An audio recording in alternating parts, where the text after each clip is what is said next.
I have another BRIO product for us today to take a look at.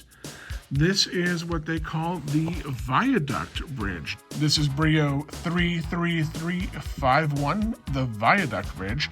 This is very similar to a piece that they made back in the 80s that I actually never had. So I'm really curious to check it out. I'm really hoping this is well designed so that modern BRIO trains can go underneath it. That's my hope and goal here. So let's open it up and take a look.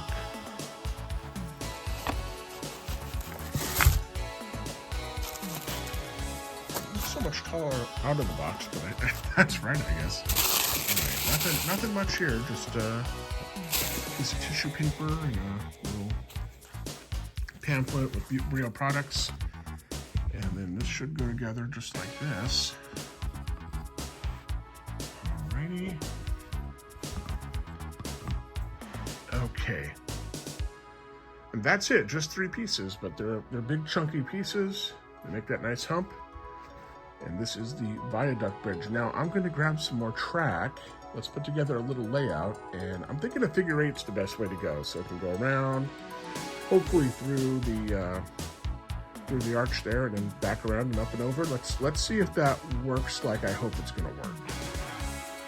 Okay, so I am encouraged. As you can see, the straight piece fits under there perfectly. I'm not sure if we got enough clearance. If you'll remember with some of the vintage BRIO pieces, especially the bridges from back in the day, they're not quite tall enough for some of the modern battery operated locomotives. I hope they've considered that, because this certainly resembles a piece of vintage BRIO, even though it's fairly modern.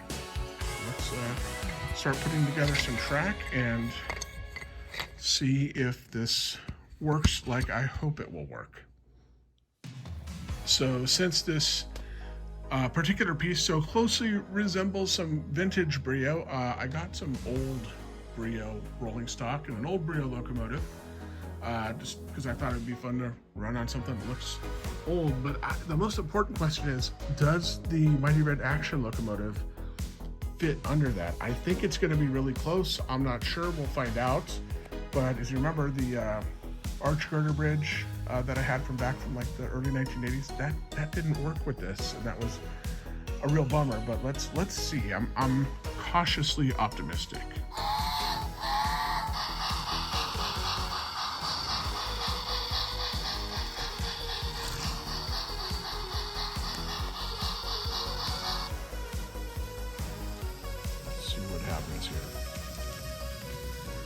Gonna be close. Ooh, just barely, but it does fit. Bravo, BRIO. I am very relieved. I thought that was gonna possibly be disappointing. You guys got that exactly right. Let's look at this again, because that was really close. But that's all you need. It just needs to be close. Ooh. Good job, BRIO. Thank you for making that work. Seriously. Let's add some cars to this train, because that always makes it more fun. So if you're curious about the cars I'm using today, these are vintage BRIO pieces. These are from the early 80s. I'm not really sure. That one's supposed to represent some kind of gondola, I'm sure. I'm not 100% sure what this is quite supposed to represent, but it has a cool BRIO sticker on it. I love that. So let's get this thing going here.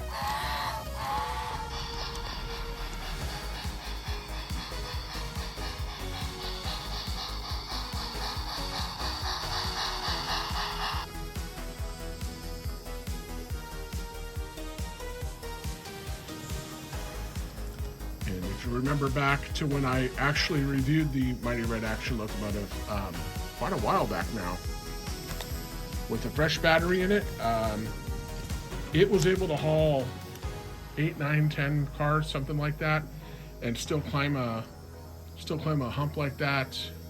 So that was impressive, and without any change in elevation, I think I had it pulling 13 or 14 cars.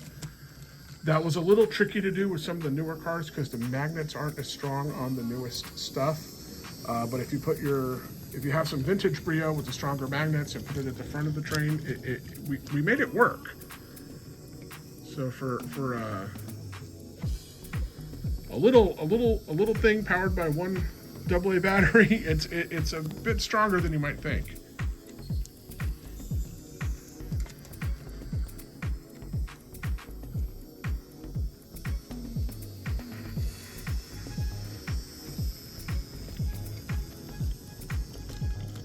Well, I am just so pleased it fits under that arch.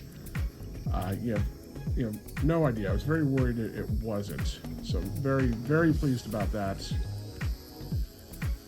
Up we go, and back down. So this is the Viaduct Bridge from BRIO, and they did a very good job on this one. I am sometimes a little critical of some of the modern BRIO pieces, but this is one where they did a very good job.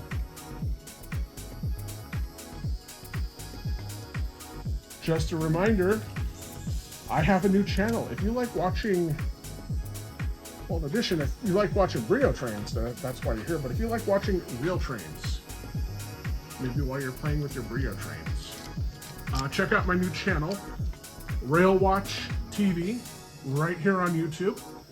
Always family friendly, always train action, not a lot of talking on that one, just trains from different parts of the United States going by, doing their thing, blowing their horn, making noise.